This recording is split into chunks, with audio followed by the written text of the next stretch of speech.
दोस्तों, inflation, hyper inflation, disinflation, deflation, ठीक है। डरिएगा मत, कोई ज्यादा डिफिकल्ट नहीं है। इसको मैं सटीकता से एग्जांपल से क्लियर करूंगा।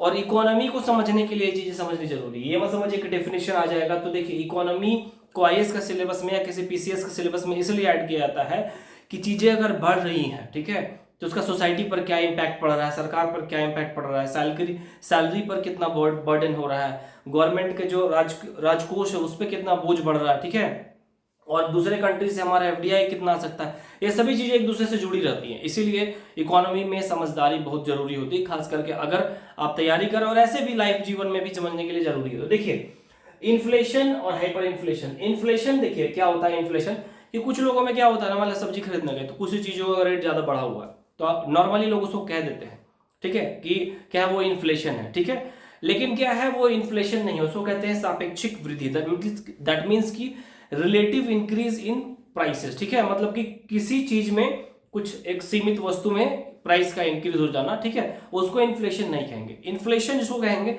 कि लगभग लगभग हर चीजें महंगी हो रही है। पेट्रोल महंगा हो रहा है, ठीक है, एप्पल महंगे हो रहे हैं, बनाना महंगा हो रहा है, कपड़े महंगे हो रहे हैं, शूज महंगे हो रहे हैं, गाड़ियां महंगी हो रही है, धातु सोना चांदी महंगे हो रहे हैं, सब्जियां महंगी हो रही हैं, तब आप उसको इन्फ्लेशन कहेंगे, ठीक है।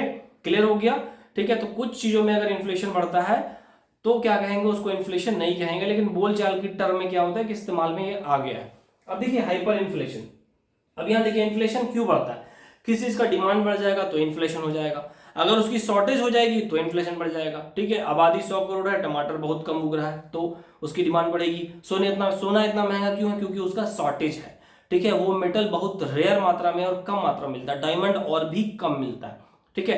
तो जो चीजें रहेंगी इसलिए। दूसरी बात है कि चीज को उत्पादन प्रोडक्शन करने में ही चीजें महंगी हो जाती है, इसीलिए इन्फ्लेशन आता है, वो चीजें महंगी आती है। अब देखिए हाइपर इन्फ्लेशन क्या है। हाइपर इन्फ्लेशन मतलब थोड़ा मोड़ा नहीं, रातों रात और बहुत बड़े स्तर पर कीमतें का बढ़ जाना। जैसे कि सोना रात को 30,000 रुपए है और एक दिन बाद 1 लाख रुपए 10 ग्राम हो गया, ठीक है। तो इसको हाइपर इन्फ्लेशन कहते हैं।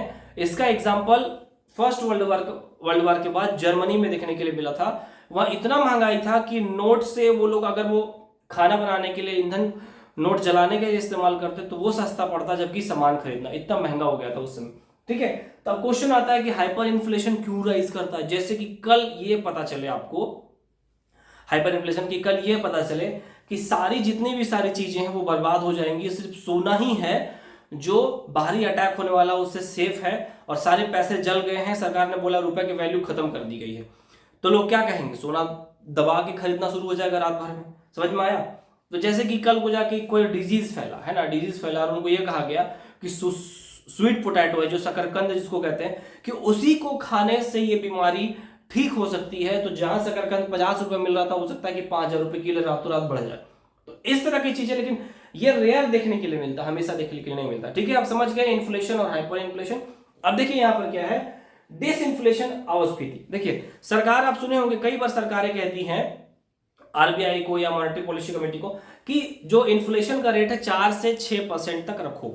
अब इन्फ्लेशन होना भी अच्छा है। देखिए अगर किसी चीजों का कीमत बहुत ज्यादा अगर नीचे गिर जाता है, जैसे आलू 5 रुपए हो गए, टमाटर 2 रुपए हो गए, सोना 10,000 रुपए हो गया, चांदी 500 रुपए हो गया, तो कल को जाके अगर आपका टमाटर 2 रुपए बिक रहा है, आपको लेने में तो सस्ता लगेगा, आप दबा के खाएंगे, ठीक है, गरीबों के लिए बहुत फायदा हो जाएगा।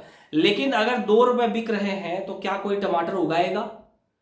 फिर जो टमाटर में फर्टिलाइजर डाला जाता है वो फैक्ट्री का क्या होगा, उस फैक्ट्री में काम करने वाले मजदूरों का क्या होगा, ठीक है, समझ रहे ना। सस्ता हो गाड़ियों की कीमत, जो आप महंगे महंगे फॉर्च्यूनर 2 लाख रुपए में आ गए, तो क्या फॉर्च्यूनर वाला जो कंपनी वाला है वो बनाने के लिए स्टाफ रखेगा, क्या वो स्टील मेटल टायर्स फिर वो मंगवाएगा, ठीक है। तो इस तरह से इकोनॉमी कोलैप्स करने लगती है, समझ गए। इसीलिए थोड़ा इन्फ्लेशन होना जरूरी नहीं, बहुत जरूरी है, ठीक है। तो देखिए डिस इन्फ्लेशन मतलब क्या होता है, जब मान लीजिए कि 6% की महंगाई है ना, तो 6% की महंगाई दर वो 4% आ रही है, 4% थोड़ी आ रही है, मतलब कि थोड़ा कीमत नीचे आ रहा है, समझ रहे हैं ना। तो उसको डिस इन्फ्लेशन कह सकते हैं आप, कि महंगाई घट रही है घट रही है घट रही है ना, ये हो गया डिस इन्फ्लेशन। इसका बहुत सारा कारण हो सकता है कि मार्केट में पैसा नहीं है, या सामान बहुत सारा अचानक से ढेर सारा, जैसे कि मार्केट में बहुत सारा सोना आ गया तो सोना का वैल्यू घटेगा। आबादी अगर घट गई, जैसे कि जमीनें बहुत महंगी मिलती है दिल्ली में, देहरादून में, रांची में, तो अगर किसी डिजीज के कारण अच्छी खासी आबादी साफ होकर चली गई, मतलब डेथ हो गया उनका, तो जमीन की वैल्यू रहेगी नहीं। तो जिस जमीन की कीमत 15 लाख रुपए डेसिमल है, वो क्या हो जाएगा, हो सकता है 1 लाख 2 लाख रुपए आ जाए, हो सकता है 50,000 भी आ जाए।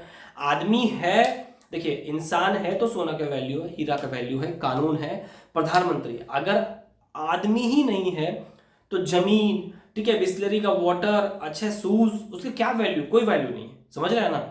जैसे बॉलीवुड का कोई हीरो एक्टर है तो उसको हीरो कौन बनाता है, उसको एक्टर अच्छा कौन रेट करता है, आम जनता। आम जनता अगर देखना बंद कर दी तो बॉलीवुड सेलिब्रिटी कोलैप्स। समझ में आया, ठीक है। तो ये हो गया डिसइंफ्लेशन। अब क्या होता है डिफ्लेशन। डिसइंफ्लेशन मतलब चीजें का रेट घटना शुरू हो गया है तुलनात्मक रूप से, ठीक है। डिफ्लेशन का मतलब क्या होता है कि अचानक से, सॉरी अचानक से नहीं, मतलब कि जो इन्फ्लेशन 4 से 6 रखा गया था वो 2% से भी नीचे आ रहा है, 4 से 6% की जगह पे और नीचे आ रहा है। तो इसमें इकोनॉमी रिसेशन की तरफ जा सकती है, ठीक है। रिसेशन मतलब कि आर्थिक सुस्ती, ठीक है। इकोनॉमिक मतलब ग्रोथ जो है रुक जाता है, तो ये इसे नुकसान के रूप में माना जाता है डिफ्लेशन को। और ये जहां पे आएगी तो एक तरह समझ आइए कि डिमांड कम होने लगेगा, मार्केट में पैसा नहीं है और लोग डाउन जाने लगेंगे। आप समझ रहे हैं इस बात को। तो ये चीजें देखने के लिए मिलती है। तो ये हो सकता है, क्या हो जाएगा कि आपका इन्फ्लेशन बता दिया मैंने, ठीक है, हाइपर इन्फ्लेशन बता दिया, ठीक है, डिसइंफ्लेशन बता दिया, डिफ्लेशन बता दिया। बेसिकली मान लीजिए कि 2% के नीचे जब आ जाए तो उसे डिफ्लेशन कहेंगे, और ये इकोनॉमी के लिए खतरनाक घंटी के बजने का संकेत है, ठीक है। इसके बाद रिसेशन कैसे इंपैक्ट करता है नेक्स्ट वीडियो में बता दूंगा, आप देख लीजिएगा। अच्छा लगे तो शेयर कर दीजिएगा।